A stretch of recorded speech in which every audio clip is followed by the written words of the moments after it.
Pues en esta tarde vamos a participar la Escuela Normal Superior como parte del cuerpo académico, docentes en formación.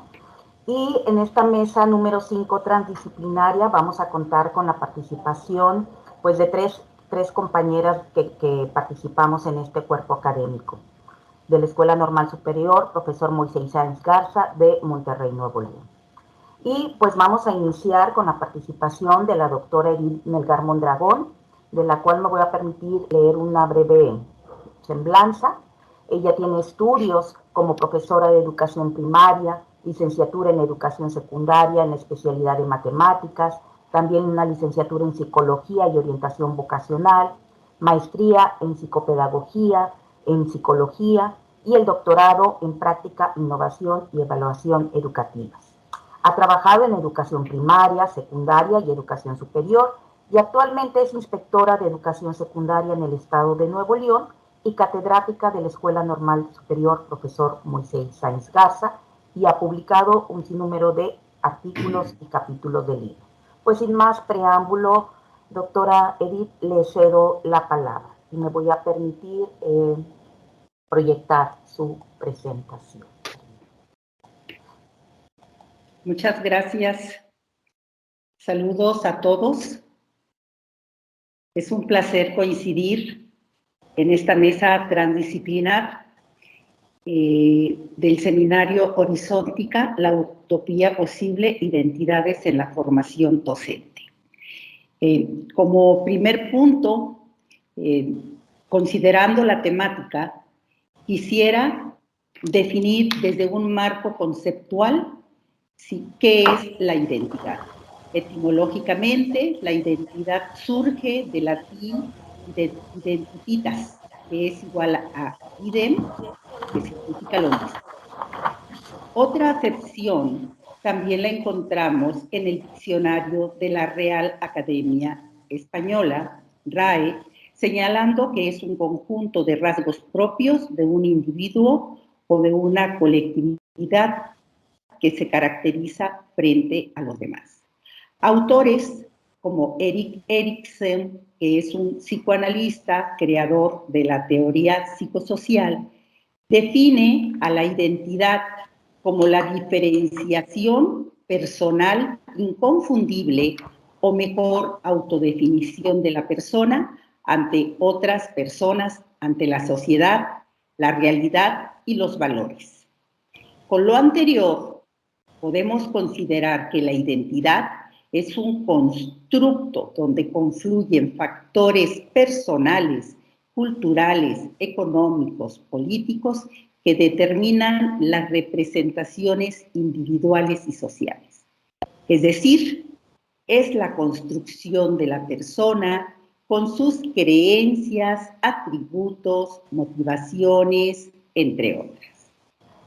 Con base en lo anterior, podemos argumentar que todos tenemos vivencias educativas y académicas suscitadas a través de nuestra escolaridad en la educación básica, media superior o superior. Hemos tenido encuentros con docentes que han dejado un legado en nuestra función docente. Por lo tanto, también tenemos un imaginario de esa función. En nuestro trayecto formativo convivimos con maestros que fueron modelos de actuación. Aprendimos diferentes formas de interactuar. Es la primera, Rocío, es la primera. Sí, es la anterior. Sí, gracias, todavía estoy en esa, muy amable. Sí, les comentaba que en nuestra interacción con los docentes que dejaron huella en nuestro espíritu, en nuestros saberes, con ellos construimos representaciones de lo que es el ser y deber del docente. Por lo tanto, la identidad profesional docente es la representación que el profesor en ejercicio o en formación desarrolla de sí mismo y se centra en sus conocimientos, creencias, valores, actitudes, conductas, habilidades y la interacción con los demás. La que sigue. Ahora sí, muchas gracias, Rocío. En la Escuela Normal Superior, Moisés Sáenz Garza, interesados en saber cuál es el imaginario que tienen nuestros alumnos sobre su docencia, se realizó un estudio con los estudiantes de nuevo ingreso de la especialidad de física y ellos, dentro de su narrativa, comentaron algunas ideas sobre lo que representa para ellos el ser docente. Aquí tenemos en la categoría imaginario docente y mencionan pues que un docente debe prepararse para ser mejor en un mundo laboral. El maestro tiene la responsabilidad de desarrollo de sus alumnos, que somos factores de cambio, que los maestros están en constante preparación. Un profesor preparado es investigador. Ser un profesor destacado, el maestro debe tener confianza, deben de existir actitudes de compromiso y mucho respeto hacia nuestro país, ser maestro más allá de usar el pizarrón y dictar instrucciones. Como ustedes observan, las representaciones que tienen nuestros estudiantes al ingresar es sobre el deber ser del maestro, ¿sí?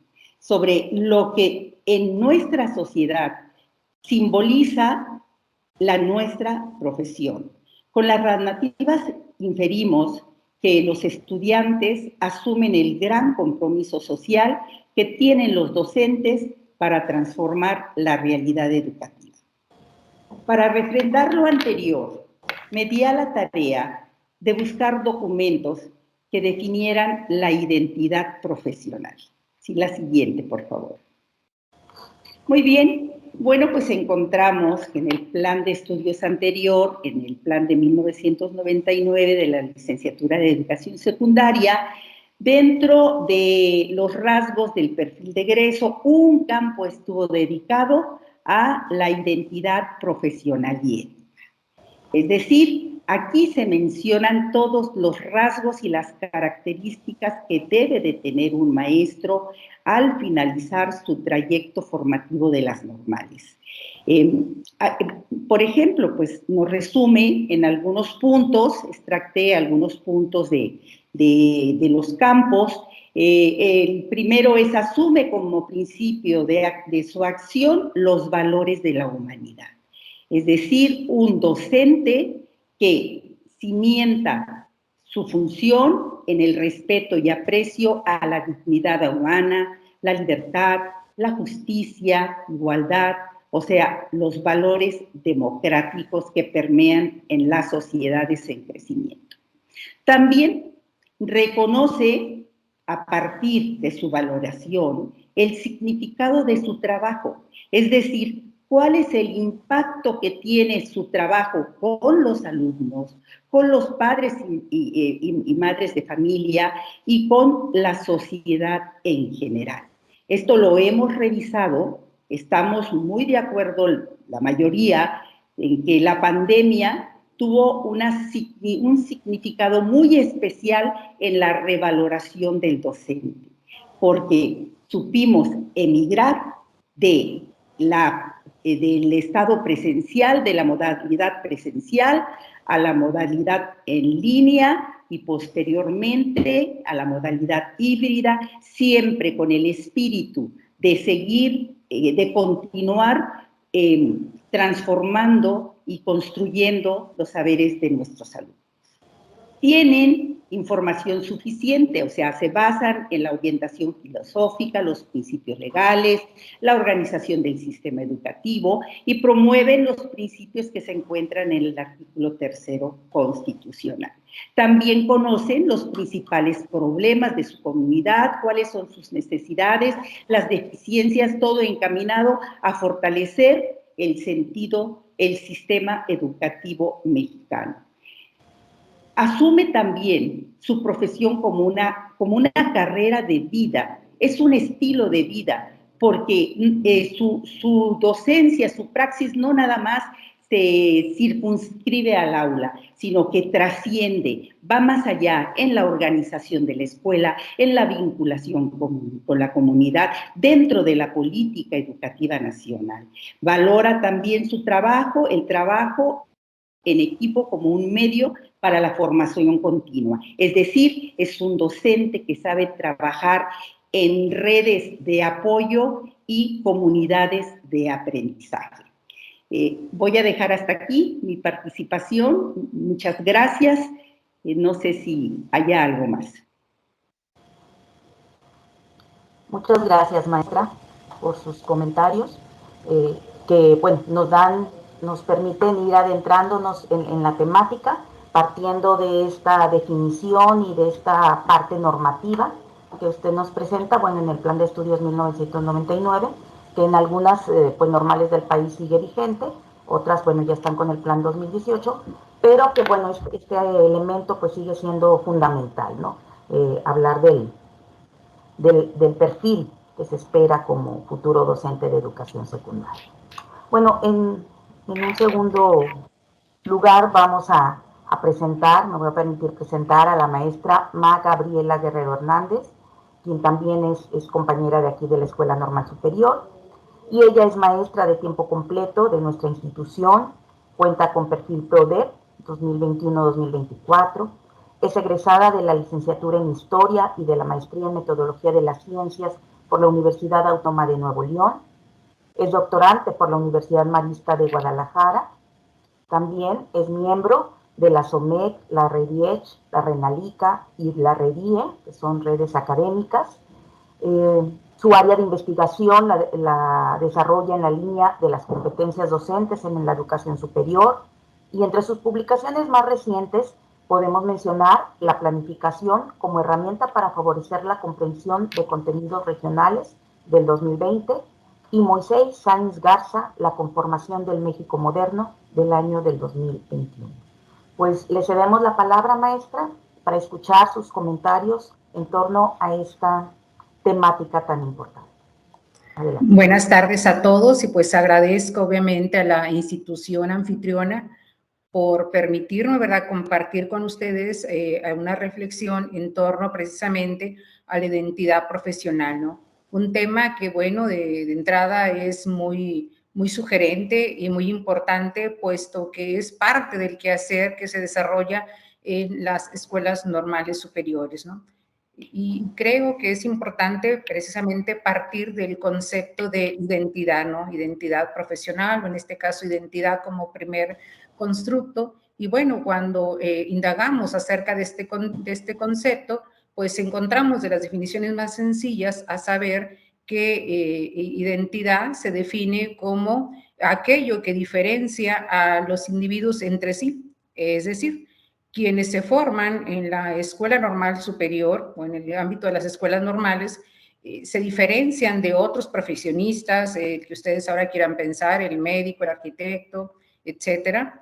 Entonces, ya tenemos un primer elemento, ¿no?, que me parece que es fundamental, porque si no tenemos, diríamos, de manera muy concreta la identidad, el concepto de identidad, y luego lo analizamos cómo se va transformando ya en el quehacer docente, pues entonces a veces como que nos queda un poquito ahí suelta la idea de que por qué tenemos características tan diferentes los diferentes profesionistas, ¿no?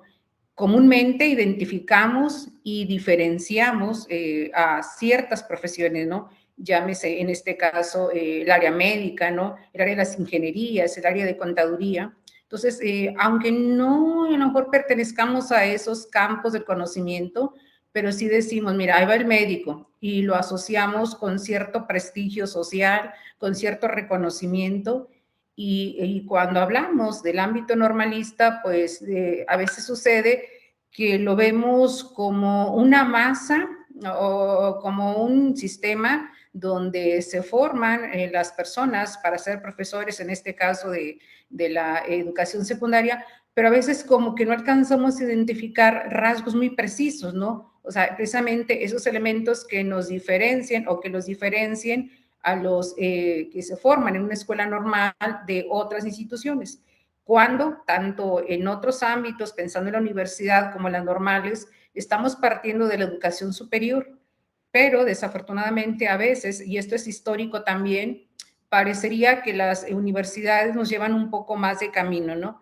Es decir, tienen un mejor estatus social a diferencia de las escuelas normales, ¿no? Entonces, esto se ha ido tratando de subsanar a medida que se han ido generando cambios en el contexto, de tal manera que, bueno, ahora creo que este es un espacio precisamente donde podemos reflexionar sobre esta cuestión de la identidad profesional, es decir, cómo nos diferenciamos o cómo se diferencian los estudiantes que se forman en una escuela normal superior, y para ello creo que también es conveniente señalar algunos rasgos, ¿no? Yo a veces comento con los estudiantes que al momento que ingresan, a veces no tienen un conocimiento preciso acerca de qué tipo de formación van a recibir en estas instituciones, ¿no? Lo que sí tienen claro es que van a ser profesores, ¿no? ¿Cuáles serían, diríamos, estos rasgos que les van permitiendo conformar esta identidad? Bueno, uno de ellos, y que lo han mencionado diferentes autores como Jacobson y el mismo también Jimeno Sacristán, es, por ejemplo, la multiplicidad de tareas. Fíjense qué rasgo tan interesante. Yo no sé si hemos reflexionado realmente qué implica ser profesor o qué implica la formación que nos dan o que se recibe en las escuelas normales, pero lo que sí nos queda claro, tanto cuando estamos en un proceso formativo, cuando ya ejercemos como tal, es que el profesor desarrolla una multiplicidad de tareas. Quizá también este es un rasgo que nos va diferenciando de otras profesiones porque también los otros desarrollan diferentes tareas, pero hay unas muy concretas, ¿no? Y en el caso de la profesión docente, ¿no? O sea, ustedes lo saben, se insiste en que una de las competencias fundamentales del profesorado es precisamente saber planear, la planificación, pero realmente cuando estamos tanto formándonos como cuando ejercemos, que de hecho los estudiantes nos ven a los profesores como ese modelo de alguna manera al cual ellos aspiran en un momento dado también del cual formar parte. Dicen, bueno, los maestros hacen una multiplicidad de tareas, por ejemplo, no sé, diseñan, hacen material didáctico, saben de qué forma hablarnos, saben cómo llamar la atención, saben organizar eventos culturales, saben escribir, saben, o sea, van viendo que hay muchas tareas que desempeña el docente, entonces parecería que la identidad profesional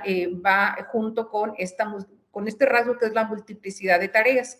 Pero otra también es con la variedad en que se ejerce la docencia, ¿no? O sea, la variedad tiene que ver mucho con los contextos, ¿no? Son diferentes contextos, no se enseña ni se aprende igual, dependiendo si es un contexto rural, un contexto citadino, si es el turno matutino, si es el turno vespertino, si es el turno intermedio, si es una institución privada, si es pública. Entonces, hasta aquí no he terminado aún, pero quisiera un poquito que me fueran siguiendo la narrativa y se den cuenta cómo es muy complejo realmente poder, digamos, establecer criterios específicos para hablar de la identidad docente, ¿no? O sea, si lo reflexionamos, es complejo este asunto, aunque pareciera que solamente vas a la normal, recibes clases, al paso del tiempo obtienes un CARDEX o un certificado que te legitima el saber para enseñar y terminas, ¿no?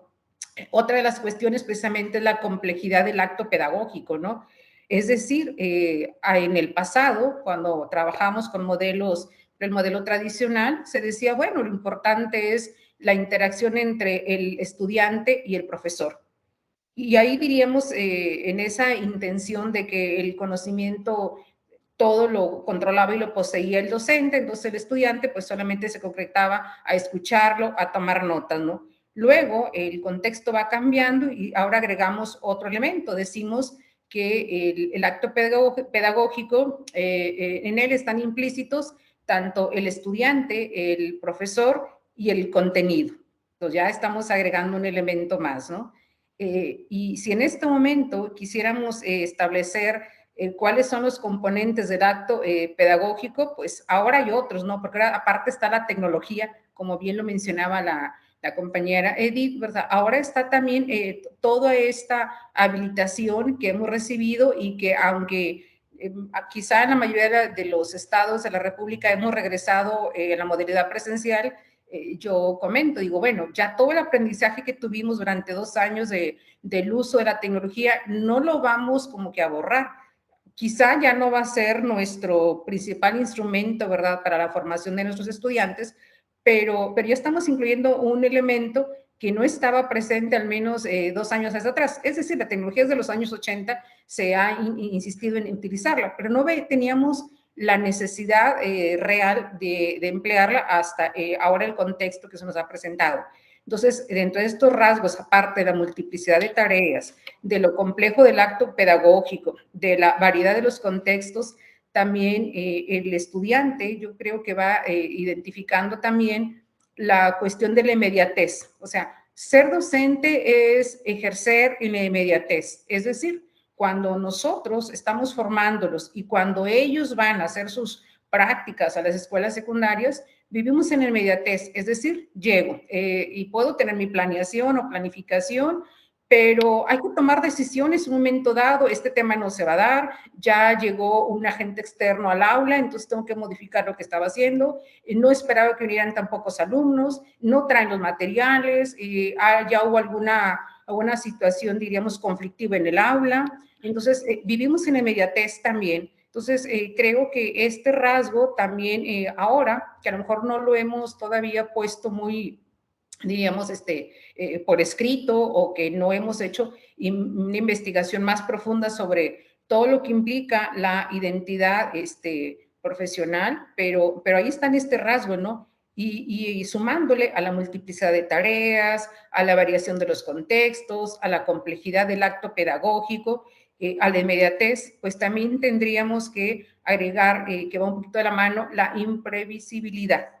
Entonces, la imprevisibilidad es algo que precisamente nos hace tomar decisiones. Yo muchas veces comento en las aulas, o sea, ser docente no solamente es haber estado en un aula, haberte aprendido los contenidos que están en la malla curricular y decir ya terminé, porque cuando uno ya está en la práctica docente, hay que tomar decisiones, les digo, un profesor es tomar decisiones, ¿qué voy a hacer ante tal circunstancia? Les decía hace un momento, ¿qué sucede si a lo mejor no hay las condiciones en el aula para poder abordar los contenidos o si de pronto te solicitan que lleves a los estudiantes a, no sé, a una práctica de vamos a decir así, de jardinería, o que hay que montar rápidamente un altar de muertos, en fin, todo lo que en las escuelas sucede, en este caso con los estudiantes. Entonces también esta inmediatez está también bien presente en nuestro día a día, en nuestro trabajo, ¿no? Ahora, algo que a veces se nos olvida es que, bueno, finalmente también en la identidad profesional está la cuestión personal, ¿no? Porque luego parecería que formamos a los futuros profesores de español, de matemáticas, de historia, del área que ustedes estén considerando ahora, pero de pronto olvidamos que son personas, ¿no? Y que como personas va toda una serie de acciones y situaciones que vivimos día a día. Entonces también me parece que ahora también con este contexto de la pandemia, si algo también se fue agregando a la identidad profesional es reconocer que somos personas, que a veces tenemos que decir estoy enfermo, no puedo, o que tengo que escuchar al otro y darle oportunidad también de que se exprese, que nos pueda compartir qué situaciones está viviendo, por qué no está rindiendo como se espera, ¿no? O por qué no están logrando los aprendizajes que se han establecido en los programas, ¿no? Entonces, esta parte, creo, estos rasgos, ¿no? Que van de alguna manera presentes en esta identidad profesional que yo también comento y generalmente lo señalo, cuando ellos están aquí en las instituciones formadoras, van desarrollando o se van apropiando de este sentido de pertenencia, ¿no? Quizá lo que nos falta y que es un rasgo que deberíamos un poquito más impulsar, o al menos algunos, a lo mejor no todos, en todos sucede esto, es precisamente la investigación. Hay mucha literatura, hay supuestos, ¿verdad?, de los cuales partimos, pero hace falta la investigación en, pues ahora sí que cualitativa e interpretativa, ¿no?, para ver realmente cómo estos rasgos se van ahora sí que presentando en cada una de las instituciones. Y aquí es donde precisamente la identidad también cobra relevancia porque, aunque yo les comento, desde 1984 que se eleva la educación de las escuelas normales a educación superior, donde hay que desarrollar las funciones sustantivas, que es la investigación, la docencia y la difusión y extensión de la cultura, la verdad que muchas veces nos hemos quedado un poquito atrás y entonces la investigación nos ha costado un poco más de trabajo. Este evento ya es precisamente un referente de cómo se está propiciando la investigación, ¿verdad? Pero no es digamos, un rasgo fortalecido a una de las instituciones. Y esto lo señalo porque, pues, estamos viviendo un plan 2018 en las escuelas normales y una forma en que se hace evidente lo anterior es en cuanto a las formas de titulación, ¿no? Como bien sabemos, pues la tesis es el informe de práctica docente y ese portafolio. Bueno, este es un tema que se va a dejar seguramente pendiente, pero nos ha costado, ¿verdad?, desarrollar el trabajo de tesis de nuestros estudiantes. Y ha costado, bueno, por algunas áreas de oportunidad que tienen los estudiantes, pero también los docentes tenemos esa área de oportunidad. Y bueno, pues si los docentes no fortalecemos ciertos aspectos, entonces también eso lo transmitimos a los estudiantes, ¿no? Entonces, de alguna u otra manera, nuestros estudiantes no solamente van logrando esa identidad o conformando la identidad por los contenidos que se revisen en el aula, sino también a partir del ejemplo y forma de ser del docente, ¿no? Entonces, si no al menos tenemos la mayoría interés por la investigación, esto se refleja ahorita que estamos en octavo semestre, en el plan 2018, pues es evidente, ¿no? Que les digo que este es un tema que, bueno, viene para otro evento, ¿no? Pero de aquí está también precisamente esa identidad, ¿no? Hasta dónde nosotros contribuimos y de qué manera ellos van también un tanto, diríamos, siendo receptivos, ¿no? Entonces, hay aquí otros temas que ahorita quiero dejar pendientes para darle la oportunidad a mis compañeras. Gracias. Muchas gracias, maestra, por sus aportaciones que sí realmente nos muestran, nos dejan muy claro la complejidad de esta profesión, la docencia, y lo que implica entonces para el proceso formativo, ¿sí? Cuando usted nos hablaba de pues todos estos elementos de la multiplicidad de tareas, los contextos, que pues a veces nosotros formamos, como bien decía usted, a lo mejor como un sujeto único, ¿no? Y sin considerar todas estas otras elementos que pues a veces no están preparados nuestros muchachos cuando pues dicen, esto no es lo que me enseñaron en la normal, ¿no? Porque a lo mejor en un área urbana y resulta que lo mandan a trabajar a un área rural. Y bueno, y todos los elementos. Pero que bueno, creo que muy bien se está acomodando esta mesa en el sentido de que después de hablar de esta parte teórica normativa y después de esta diversidad de la identidad, pues vamos a ver un caso práctico, que en este caso me corresponde a mí presentar y compartirles. Bueno, pues iniciaré igual como con las anteriores, señalando una breve semblanza. Pues yo soy también licenciada en Historia, con maestría en Metodología de la Ciencia por la Universidad Autónoma de Nuevo León.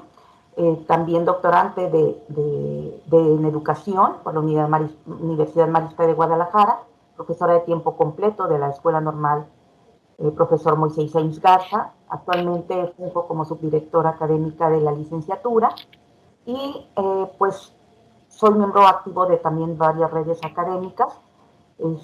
Y mi línea de investigación principalmente es la enseñanza de la historia, la formación docente y mujeres y educación. Y entre algunas de las publicaciones recientes está la licenciatura en Historia de la Facultad de Filosofía y Letras de la Universidad Autónoma de Nuevo León, planes 1974 al 2013, que se publicó en el año 2021, y la enseñanza de la historia a partir de los estilos de aprendizaje, que también se acaba de publicar a finales del año pasado. Bueno, después de esta breve semblanza, déjenme compartir, voy a permitir compartir. Lo voy a dejar así para poder ver, porque si no, si lo amplío después no puedo aquí verlos. Espero, ustedes me dicen si se alcanza a ver bien. Sí, sí se alcanza a ver. Bueno, pues un poco retomando lo que decían las compañeras de la identidad docente y las problemáticas, pues algo que pues creo todos vivimos, ¿no?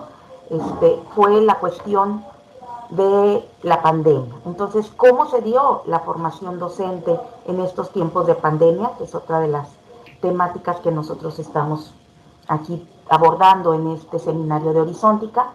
Pues bueno, a raíz de esa temática pensé que era pues oportuno compartir con ustedes cómo es que se había vivido esa transición tan brusca, ¿verdad?, de pasar de una modalidad presencial a una modalidad a distancia. Cómo tuvimos los docentes que ahora pues compartir con nuestros estudiantes, ¿no? Cómo fue esa comunicación, ese diálogo, ellos cómo sintieron que había sido esa formación en ese primer semestre que de manera abrupta pasamos de una modalidad a otra, que es uno de los aspectos que, como bien decía la maestra Gabriela, a veces no consideramos, las modalidades o los contextos en que vamos a trabajar. Nadie estábamos o nadie esperábamos que esto se presentara, ¿sí? En algunos casos, voy a hablar desde la normal superior, pues sí, había maestros que ya utilizaban la tecnología, ¿verdad? Unos más, otros menos, había quien no la utilizaba para nada, seguían pues utilizando el pizarrón, el pintarrón, nada más, aunque los muchachos ya tuvieran algunos conocimientos. Entonces, a partir de un caso específico, que fue una investigación que se hizo con los estudiantes de segundo semestre de la licenciatura en Enseñanza y Aprendizaje de la Historia en Educación Secundaria, y quisimos hacer esta investigación para ver cómo habían vivido ellos este proceso. Este es un grupo conformado por 20 alumnos, de los cuales el 65% son hombres y el 7% son mujeres, y de los cuales pues más del 50% trabaja y el 45% son estudiantes de tiempo completo. Fue un cuestionario amplio el que se les hizo, pero uno de los rasgos que pues considerábamos fundamentales a la hora de querer conocer cómo se habían enfrentado a esta nueva modalidad fue preguntarles con qué herramientas tecnológicas contaban, es decir, si tenían un acceso a internet y si tenían equipos digitales con los cuales ellos pudieran pues tener comunicación con sus maestros, y para sorpresa fue que, pues bueno, el 100% de nuestros estudiantes, o al menos de este grupo, contaba con acceso a internet en sus hogares a partir del confinamiento, y contaban también con equipos que pudieran ellos utilizar para las clases en línea. Sin embargo, un rasgo característico es que lo compartían, es decir, en sus hogares pues tenían hermanos, tenían hijos, con los cuales también requerían de estos elementos y los tenían que compartir. Entonces, el 60% de nuestros estudiantes de este grupo compartían sus equipos mínimo con otra persona, y de ahí pues fuimos viendo que había quien hasta con 4 personas más. Entonces eso lo limitaba muchísimo, porque pues a lo mejor cuando ellos tenían sus clases era la misma hora en que a lo mejor su hijo o su hermano la necesitaba, y solamente un 5% no lo compartía, o sea, era muy reducido. Por otra parte, les preguntábamos, bueno, ¿qué tanto manejaban ellos las redes sociales? Que también en ese primer momento, ¿no? Cuando nos dijeron que teníamos que trabajar en modalidad en línea, pues a veces no conocíamos, la maestra lo decía, esto nos llevó a tener que capacitarnos y actualizarnos, pero había maestros que no teníamos ese conocimiento y queríamos saber cómo los alumnos estaban en ese ámbito, ¿no? Y entonces, bueno, pues sí, todos nuestros estudiantes contaban con redes sociales, principalmente el Facebook y el WhatsApp. También correo electrónico, utilizaban algunas plataformas, ¿verdad? Ya las habían empleado antes, sobre todo la Classroom, la Moodle, que sobre todo porque esa es con la que cuenta la institución, y que ya teníamos mucho tiempo de tenerla, y sin embargo se había visto que era muy reducido el número de profesores y de estudiantes que la utilizaban. Entonces, a partir, obviamente, de esta emergencia sanitaria, es que se le empezó a dar una mayor utilización. Algunos utilizaban también el Zoom o el Classroom, ¿no? Cuando a ellos se les pregunta, ¿verdad?, que si ellos vieron que sus maestros empezaron a utilizar estas herramientas tecnológicas, o que si empezaron a apoyarlos con unas nuevas herramientas, y es que ya las utilizaban antes, pues sí, un 14 de ellos, un porcentaje, es decir, un 70% dijeron que sí, que sus maestros empezaron a utilizar estas herramientas tecnológicas, lo cual, bueno, pues nos da una idea de que hubo preocupación por parte de nuestros maestros de poder estar en comunicación con sus alumnos. Sin embargo, sí nos llamó la atención, ¿verdad? Que si bien un 70% consideró que el uso de estas herramientas en este momento les había ayudado a poder continuar de manera más o menos normal con el curso, también había un 25% y que dijo que no, ¿verdad? Entonces eso pues es una alerta, un punto rojo que nos hizo pensar, bueno, pues cómo las estaremos utilizando, ¿verdad? Que no lo ven los muchachos como un apoyo o que contribuyen muy poco al desarrollo de su formación, ¿sí?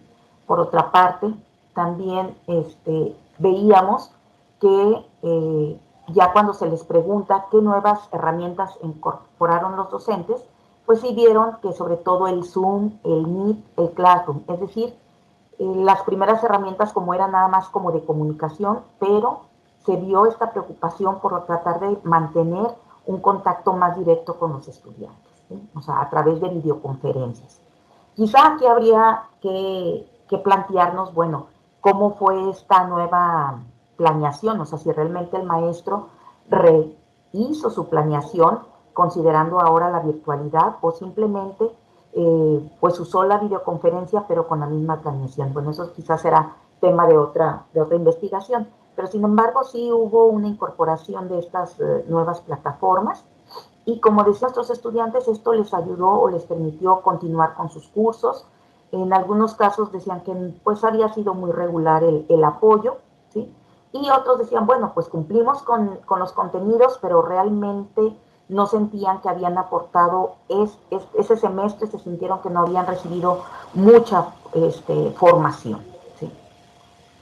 Eh, Había, claro, una preocupación de nuestra parte por saber qué tan comunicados habían estado los docentes con los estudiantes y al parecer, pues sí, los maestros buscaron de diferentes maneras, correos, las videoconferencias, etcétera, de mantenerse en comunicación con nuestros estudiantes. Fueron pocos los que dijeron que muy regularmente se mantenía en contacto con ellos. Y las expresiones que ellos decían eran positivas, ¿verdad? Que agradecían a sus maestros que se preocuparan por ellos, que les continuaran apoyando en estas situaciones, aunque obviamente señalaban que había ciertas dificultades. Dificultades que pudimos clasificar entre tecnológicas, personales y académicas. Tecnológicas, pues era sobre todo la dependencia de la conexión de Internet, porque si bien todos tenían acceso, pues obviamente hasta ante esta saturación que se dio en los primeros meses de la pandemia y del confinamiento, obviamente que a veces la red no era suficiente, ¿no? O bien si tenían fallas en su equipo de cómputo, en su celular, etcétera. Entonces, por mucha buena voluntad que tuviera el docente, que tuvieran los alumnos, estas dificultades sí hicieron mella en los muchachos. Por otra parte, dificultades personales, es decir, el hecho de estar en su hogar, ¿sí? De obviamente, en la mayoría de los casos, no tener un lugar específico para llevar a cabo sus sesiones de clase, sino que tuvieron que improvisar un rincón de su hogar y que muchas veces no tenían la privacidad para poder pues tomar de manera tranquila sus sesiones de clase, dice, les impedía realmente concentrarse. Por eso decían que hablaban de muchas distracciones. Y aquellos que, bueno, que eran padres, madres de familia, pues aparte los hijos, etcétera, entonces había muchas distracciones. Y las académicas, que por eso me refería yo antes a si el maestro había pensado en hacer un rediseño de su planificación, porque algunos de ellos expresaban que no eran muy claras las explicaciones de los maestros y que además a veces se confundían por la diversidad de medios que utilizaban. Es decir, a lo mejor una tarea se las ponían en la plataforma, pero también en el WhatsApp y a veces había diferencia de fechas, etcétera. Entonces a ellos les causaba confusión y obviamente preocupación y el hecho, decían ellos, de no poderse apoyar en sus compañeros, ¿verdad? Porque ellos también estaban igual a veces de confundidos y no sabían en qué centrar su atención.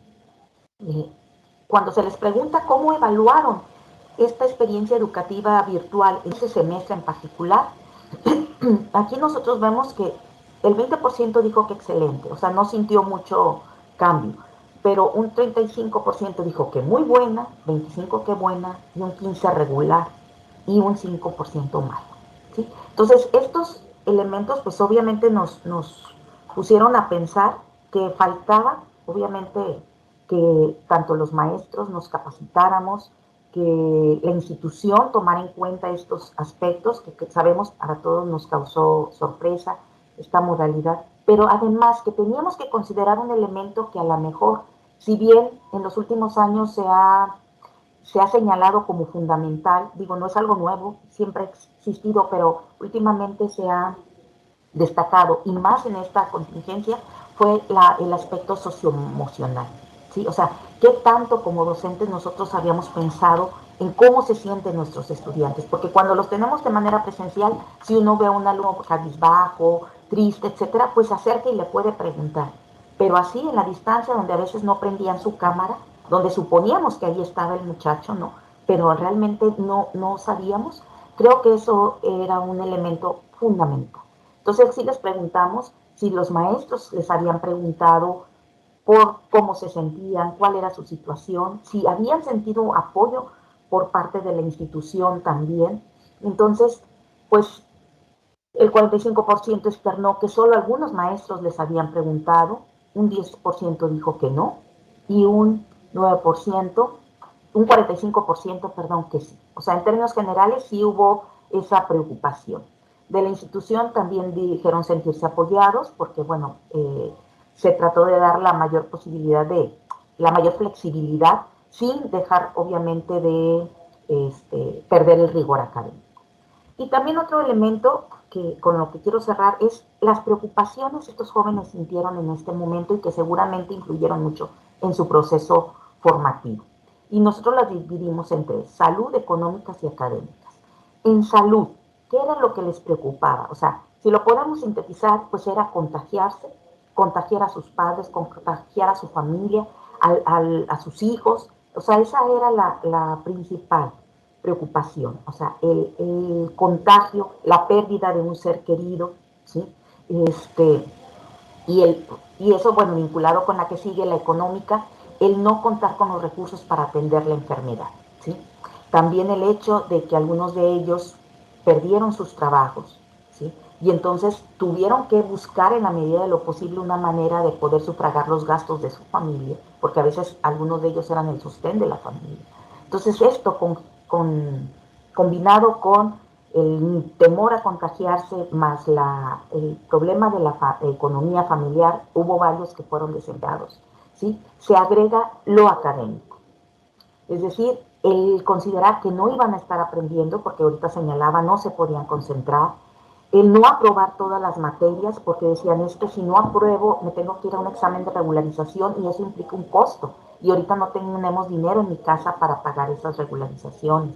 Necesito sacar una buena calificación para obtener una beca. O sea, veamos todas estas preocupaciones que estaban en la mente de los jóvenes. También se preocupaban, decían, bueno, ¿y las prácticas? O sea, no podemos hacer prácticas en este momento.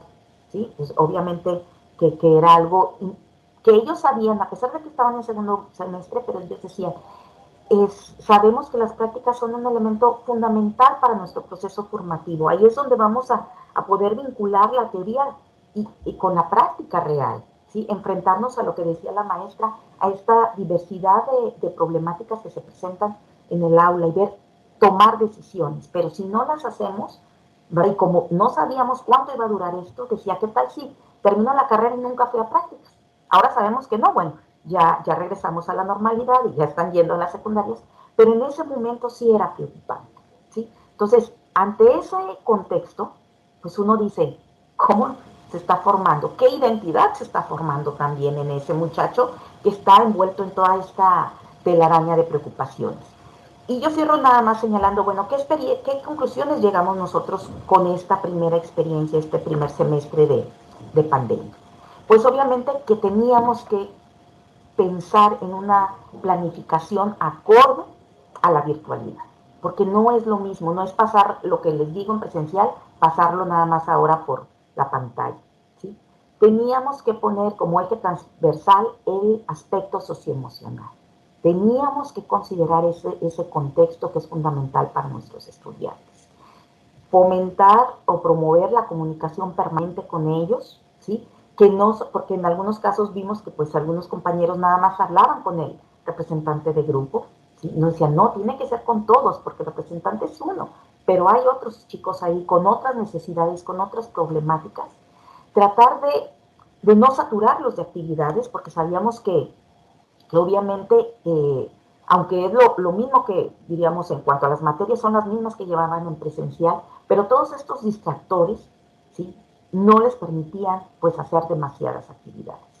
Involucrarlos más, que ellos nos dijeran cómo, a lo mejor cómo querían, darles más oportunidad de que ellos nos dijeran cómo querían trabajar y, sobre todo, ofrecer apoyo a los docentes en cuestiones técnicas, para aquellos que no habían podido o que no sabían desarrollar muy bien la tecnología, pues eso, aparte que obviamente pues tenía que ser algo de manera personal, pero pues también había que apoyarlos desde la institución. Entonces, esto pues nos lleva a reflexionar que aún nos falta mucho, mucho por hacer, si bien ya estamos regresando, ya regresamos, ¿verdad? La mayoría, pero pues tenemos que seguir trabajando en ello.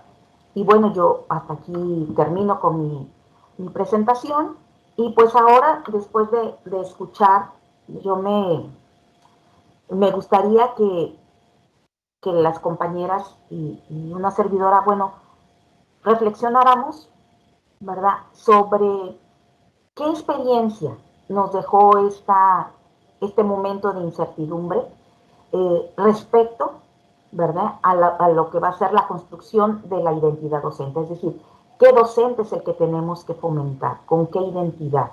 ¿Verdad? Ahora que, como veíamos, pues tiene que estar preparado para cualquier cosa. O sea, ahorita ya, pues decimos que hasta si tenemos que ver lo positivo de todo, decimos, ya tuvimos esta experiencia, que si no lo hubiéramos visto, pues nunca sabríamos qué hicimos, cómo respondimos como docentes, ¿no? Pero entonces reflexionemos un poco, compañeros, y bueno, ¿qué nos dejó? ¿Qué aprendizaje? ¿Qué experiencia? ¿Y cómo vislumbramos que debe ser la construcción de la nueva identidad docente? No sé quién de las dos quiera iniciar. Sí, doctora. Muchas gracias, pues me encantaron la participación de ustedes, porque definitivamente traza lo que viene siendo la realidad educativa que en este momento estamos viviendo, no solamente en Nuevo León o en Michoacán, sino a nivel nacional e internacional, porque definitivamente se está considerando que existen aprendizajes vacíos y hay un rezago de 2 años de escolaridad con nuestros alumnos. Yo retomo qué podemos hacer, ¿sí? ¿Cuáles son las incertidumbres? ¿Cuáles son los retos y desafíos que tenemos en el presente? Considero principalmente que debemos de hacer adaptaciones a una pedagogía de la emergencia, ¿sí? Una pedagogía emergente donde nosotros como docentes, nuestros normalistas y nosotros rescatemos aquellos aprendizajes que sean sustantivos y fundamentales para que estas generaciones pues se lleven los saberes básicos y definitivamente construyamos en una base sólida. También rescato el hecho de que como docentes debemos de fortalecer nuestras habilidades socioemocionales, que muy acertadamente lo comentabas tú y lo comentaba la maestra Gabriela, con respecto a que caímos en depresión durante la pandemia, no sabíamos qué hacer, tenemos, como bien lo mencionaste dentro de tu estudio, hay alumnos que están marcados con una depresión enorme y no tienen las herramientas socioemocionales para afrontarlas. Y es ahí donde debe de estar el maestro. Debe de ser un maestro resiliente, un maestro que que pueda regular sus emociones, un maestro que considere las redes de apoyo que tiene tanto dentro de su escuela como con la comunidad.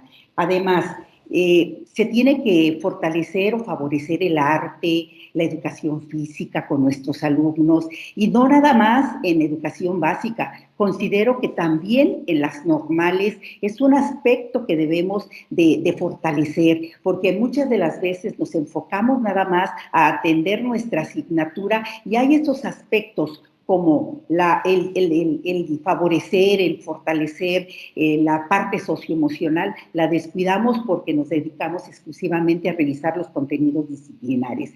Otro de los puntos que considero muy importante viene siendo la autonomía, ¿sí? La autonomía curricular. Como docentes debemos de considerar el contexto donde nosotros realizamos nuestra práctica y con base en eso tener una currícula flexible donde adaptemos los temas, donde abordemos, por ejemplo, en este momento en Nuevo León tenemos un tema muy fuerte, sí, que viene siendo la carencia del agua. Bueno, pues poner en el centro de nuestra cátedra este tema y de ahí vincularlo de manera transversal con los contenidos de la asignatura.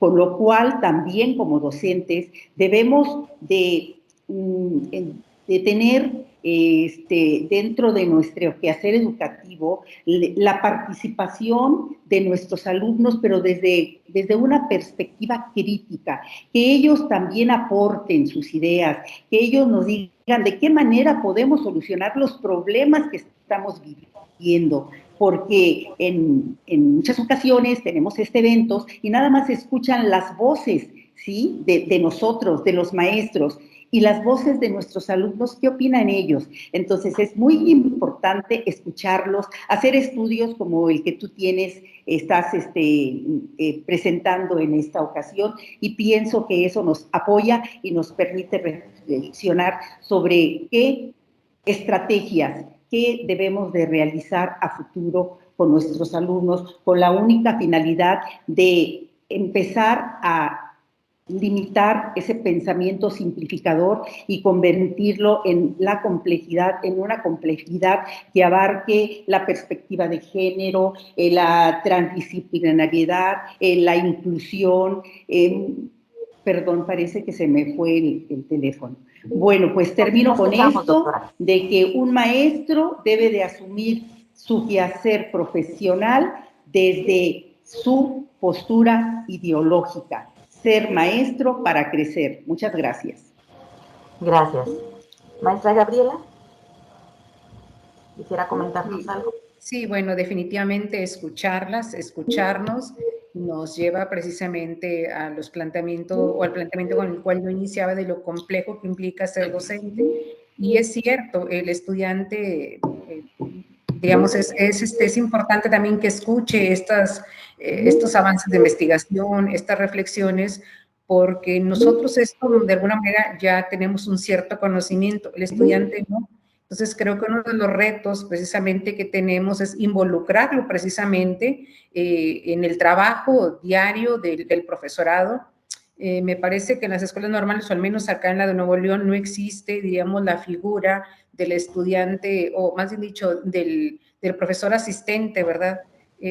Tenemos lo que es la tutoría y quizá ahí podría hacerse algo todavía más sustancial con el ejercicio de la tutoría, donde quizá ahí podríamos invitar, o alumnos a veces que están becados, si bien a veces los horarios pues no permiten, porque pues cubrimos el horario los maestros que cubre el estudiante en el aula, pero buscar formas, ¿no?, de involucrar al alumno precisamente con el trabajo que hace el docente, un trabajo, diríamos, más sistemático, más formal, para ir contribuyendo precisamente a esa formación y que no se vea, ¿verdad?, la identidad docente también como este cúmulo de tareas, ¿no? Porque también escucharnos pues es abrumador, ¿no? Les decía, esta multiplicidad de tareas, ¿no?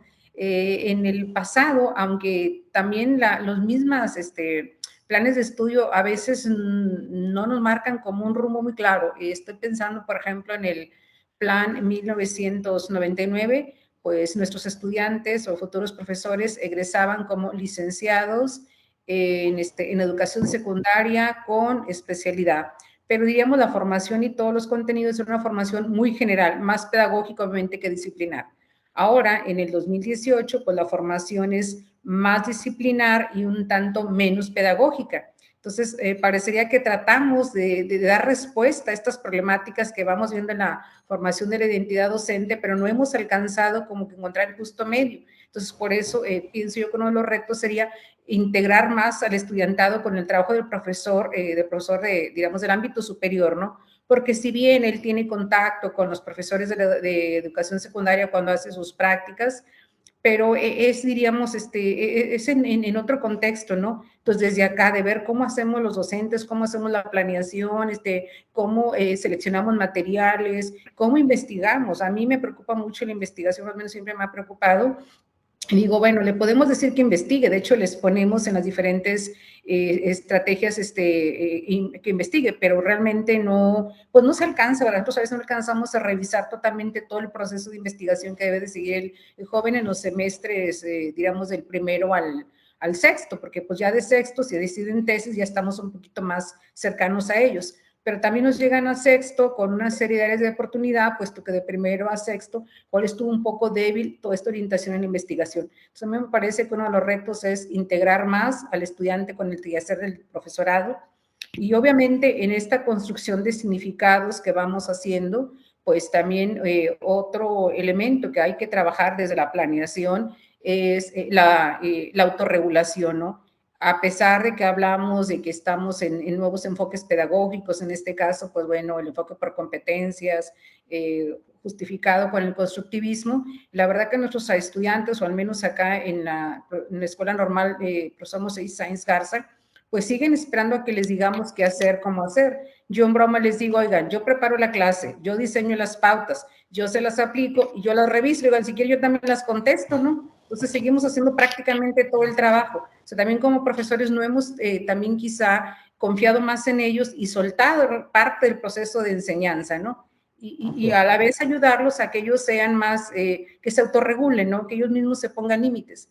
Entonces, es difícil, ¿no? Realmente nuestro trabajo es muy complejo, aunque pareciera que ser docente es lo más sencillo de las profesiones, puesto que solamente nos concretamos a quizá, diríamos, hacer un discurso en el aula y es todo, ¿no? No, la verdad que hacer, insisto, va más allá, ¿verdad? De ese mero discurso, esa mera narrativa en el aula, ¿no?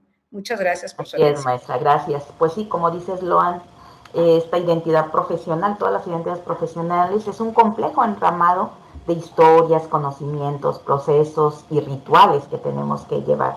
Y yo cerraría, porque ya nos quedan nada más 4 minutos, que retomando un poco lo que ustedes mencionaban, pues sí, el nuevo docente o el futuro docente tiene que ser un docente dispuesto a aprender, a reaprender, como usted decía, pues para quitar a veces esas, pues ya tradiciones, ¿no? Prácticas tradicionales que tenemos que considerar más al otro como personas, estar preocupados por cómo están, porque en la medida en que cómo estén es como ellos van a aprender, poder aprender y ser muy receptivos a las problemáticas sociales, como decía la doctora. Ahorita el agua, pues sí, pero antes fue lo de la pandemia, o sea, ¿qué podemos hacer? ¿Cómo podemos hacer? Y si no, a lo mejor no enfocarnos 100% en nuestra especialidad, nuestra materia. Claro que es importante el dominio, ese no lo cuestionamos, pero tenemos que abrir esos espacios para dialogar más con ese otro sujeto que está en formación, que realmente pues vea que no es todo tan mecánico y que su identidad pues se va a ir cada día reforzando y readecuando a los nuevos contextos. Y bueno, yo hasta aquí cerraría, yo nada más me voy a permitir agradecerles su participación en esta mesa, a todas las compañeras, y me voy a permitir leer una constancia que les haré llegar, que ya la maestra Erendida me proporcionó, y que dice de la siguiente manera: Escuela Normal Superior de Michoacán, Asociación Universitaria Iberoamericana de Posgrado, la Red Iberoamericana de Investigadores para el Desarrollo de la Identidad Profesional, otorgan el presente reconocimiento a la doctora Edith Melgar Mondragón, a la maestra Ma Gabriela Guerrero Hernández, por su participación como ponente en la mesa transdisciplinaria 5, el día 25 de marzo del presente año, en el marco del seminario Horizontica, la Utopía Posible 2022, Identidades en la Formación Docente en su modalidad virtual internacional.